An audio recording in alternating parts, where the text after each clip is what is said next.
Election के result आ गए हैं। फिर से नरेंद्र मोदी जी तीसरी बार प्रधानमंत्री बनने जा रहे हैं। वहीं राहुल गांधी जी के इंडिया गठबंधन ने सभी एग्जिट पोल को भारी मार्जिन से गलत साबित किया और एक बड़ा मुकाबला बीजेपी को दिया। इस वीडियो में हम जानेंगे कि कैसे इस बार का इलेक्शन 2014 और 2019 के मुकाबले बीजेपी के फेवर में कम वोट क्यों रही और भारत में गठबंधन की सरकार बनने के बाद अब किस तरह की जियोपॉलिटिकल चैलेंजेस आने वाली हैं। तो चलिए वीडियो स्टार्ट करते हैं। जो सबसे बड़ा सेटबैक बीजेपी को मिला वह उत्तर प्रदेश और महाराष्ट्र थे। इसका पहला कारण तो यह कि 400 पार का नारा बहुत ही ज़्यादा अग्रेसिव था। भले ही एग्जिट पोल ने भी प्रेडिक्ट किया था कि इस बार 400 या कम से कम इसके आसपास बीजेपी को सीट मिलेंगे, मगर जो रिपोर्टर्स ग्राउंड रिपोर्टिंग करते हैं उन्हें सिचुएशंस का ठीक अंदेशा होता है।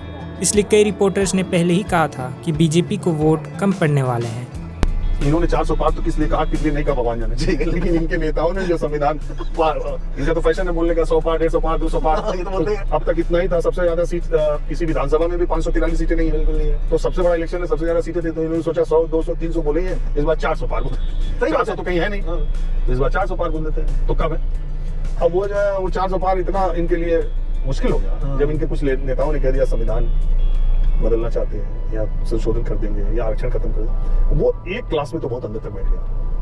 ठीक है, एक वर्ग के दिमाग में, खासकर एससी और एसटी के दिमाग में ये बात आ गई। क्योंकि देखो, हिंदू धर्म से, भगवान श्री राम से इस देश के दलितों और एसटीज को कुछ नहीं मिला। अगर मिला होता तो ये स्थिति नहीं आती। ठीक बात। तो उनको 370 से भी कुछ नहीं मिला। उनको इस सबसे कोई लेना देना। उनको जो कुछ मिला है वो बाबा साहब ने दिया। उनका भगवान एक ही है। उनको ये लगा कि ओ भाई कि ऐसा तो नहीं, ये सनातन, ये हिंदू धर्म और ये 400 पार के बाद फिर वही दास्ता की बेड़ियों की जंजीरें, ये नैरेटिव है उसमें।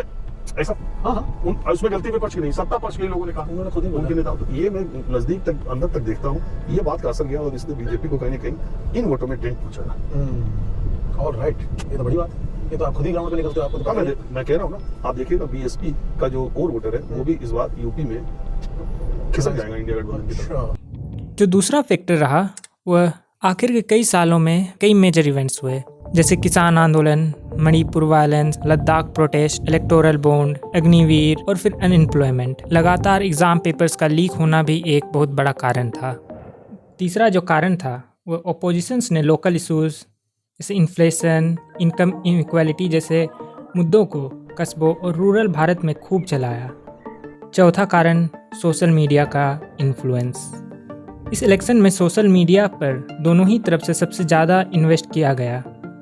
इंडिया अलायंस ने कॉन्स्टिट्यूशन और मेन स्ट्रीम मीडिया को सोशल मीडिया पर मुद्दा बनाया।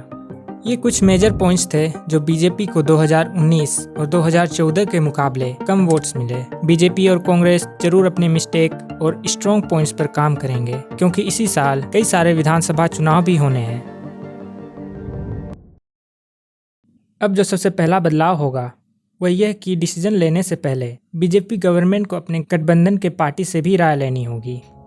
जो पहला चैलेंज होगा वह यह कि कुछ सालों में हमने देखा है भारत के पड़ोसी देशों में भारत को लेकर बहुत ज़्यादा नेगेटिव सेंटीमेंट बन गया है। जैसे नेपाल के साथ हमारे बॉर्डर इशूज़ हैं और साथ ही नेपाल समय समय पर चाइनीज़ गवर्नमेंट की ओर झुकती रहती है और इसका फ़ायदा भी उन्हें देश के अंदर हर साल बढ़ते चाइनीज़ इन्वेस्टमेंट के रूप में मिल रहा है। हालांकि भारत अभी भी नेपाल का बिगेस्ट इन्वेस्टर है, मगर चाइनीज 2015 की तरह ही चाहेंगे कि नेपाल में उनका इन्फ्लुएंस और ज़्यादा मजबूत हो। इस समय जब चीन, ताइवान और हिमालयन बॉर्डर में काफ़ी अग्रेसिव हो चुका है, नेपाल इंडिया के लिए स्ट्रेटेजिकली बहुत ज़्यादा इम्पोर्टेंट हो जाता है। ऐसे में भारत के लिए यह चुनौती बनी रहेगी कि वह नेपाल को चीन के खेमे में जाने ना दे। वहीं मालदीव की तरह ही बांग्लादेश में भी इंडिया आउट कैंपेन चालू हो चुका है। बांग्लादेश के ओपोजिशन पार्टी ने देख लिया है कि कैसे मालदीव में इंडिया आउट कैंपेन सफल रहा है। भारतीय प्रोडक्ट्स का बॉयकॉट होने लगा है।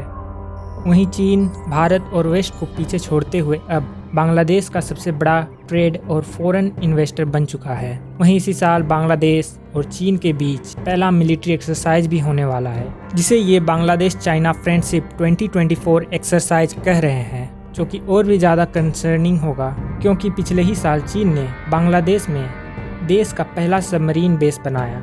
जो कि चीन द्वारा ही बांग्लादेश को दिए गए 2 सबमरीन्स को डॉक करेंगे और फ्यूचर में सबमरीन फ्लीट को 2 से बढ़ाकर 8 करने का भी प्लान है। वहीं मेन बैटल टैंक्स और मल्टीपल रॉकेट लॉन्चर्स जैसे मिलिट्री इक्विपमेंट्स भारी मात्रा में चीन से खरीद चुका है। ये सभी इंडिकेशन दे रहे हैं कि चीन बांग्लादेश में अपना इन्फ्लुएंस कितना बढ़ा चुका है और बांग्लादेश द्वारा भारत के जगह चीन को ज़्यादा प्रेफर किया जा रहा है। इसी तरह श्रीलंका और मालदीव में भी चाइनीज़ इन्फ्लुएंस को हम देख रहे हैं। वहीं म्यांमार में मिलिट्री कू होने के बाद बहुत ज़्यादा इनस्टेबिलिटी आ गई है। ऐसे में भारत के लिए यह चुनौती होगी कि वह चीन के इन्फ्लुएंस को नेबरिंग कंट्री में कैसे कम कर सकता है। बाकी हमारे रिलेशंस वेस्ट और रूस के साथ मजबूत ही हुए हैं। भारत ने अपने बॉर्डर इंफ्रास्ट्रक्चर और सिक्योरिटी में बहुत ही अच्छा काम किया है। अब हमें अपने नेबरिंग कंट्रीज़ में भी रिलेशन और इन्फ्लुएंस को बढ़ाने की ज़रूरत है। आज के लिए इतना ही। हम जल्द मिलेंगे अगले वीडियो में। तब तक ग्लोबल लेयर्स को सब्सक्राइब करना ना भूलें। जय हिंद।